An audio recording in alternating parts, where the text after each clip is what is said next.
You can work on micro habits with regards to your conscientiousness. I think the best thing you can do with regards to your conscientiousness is to set up some aims for yourself, goals that you actually value. All right, you're going to have to put some effort into your life, and you need to be motivated to do that.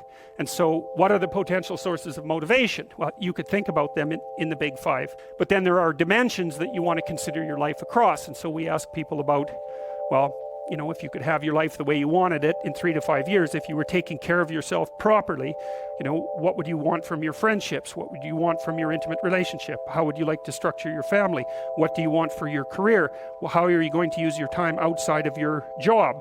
And how are you going to regulate your mental and physical health, and maybe also your drug and alcohol use?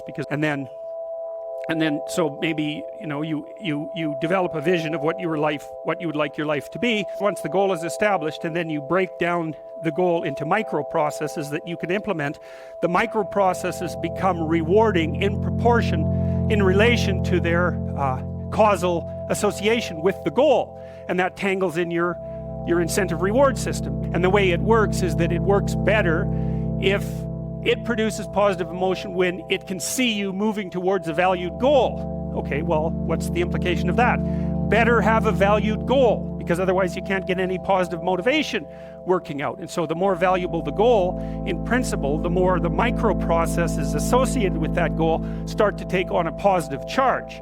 And so what that means is, well, you get up in the morning and you're excited about the day, you're ready to go. And so as far as I can tell, what you do is you specify your long-term ideal. You do that in some sense as a unique individual. You want to specify goals that make you say, oh, if that could happen as a consequence of my efforts, it would clearly be worthwhile. Because the question always is, why do something? Because doing nothing is easy. You just sit there and you don't do anything. That's real easy. The question is, why would you ever do anything? And the answer to that has to be because you've determined by some means that it's worthwhile. And then the next question might be, well, where should you look for worthwhile things? And one would be, well, you could consult your own temperament. And the other would be, well, you kind of look at what it is that people accrue that's valuable across the lifespan. So you do a structural analysis of the subcomponents of human existence. You need a family, you need friends. Like, you don't need to have all these things, but you better have most of them. Family, friends, career, educational goals, plans for, you know, time outside of work, attention to your mental and physical health, etc. You know, that's what life is about. And if you don't have any of those things, well, then all you've got left is misery and suffering. So that's a bad deal for you. Once you set up that goal structure, let's say, and that's really, in many ways, that's what you should be doing at university. That's exactly what you should be doing, is trying to figure out who it is that you're trying to be, right? And you aim at that. And then you use everything you learn as a means of building that person that you want to be. And okay, number one, specify your damn goals, because how are you going to hit something if you don't know what it is? That isn't going to happen. And often people won't specify their goals too, because they don't like to specify conditions for failure. So if you keep yourself all vague and foggy, which is real easy, because that's just a matter of not doing as well, then you don't know when you fail. And people might say, well, I really don't want to know when I fail because that's painful. So I'll keep myself blind about when I fail. That's fine, except you'll fail all the time then. You just won't know it until you've failed so badly that you're done. And that can easily happen by the time you're 40. So I would recommend that you don't let that happen. So that's willful blindness, right? You could have known, but you chose not to. Okay, so once you get your goal structure set up, you think, okay, if I could have this life, looks like that might be worth living, despite the fact that it's going to be, you know, anxiety provoking and threatening, and there's going to be some suffering and loss involved in all of that. Obviously, the goal is to have a vision for your life such that, all things considered, that justifies your effort.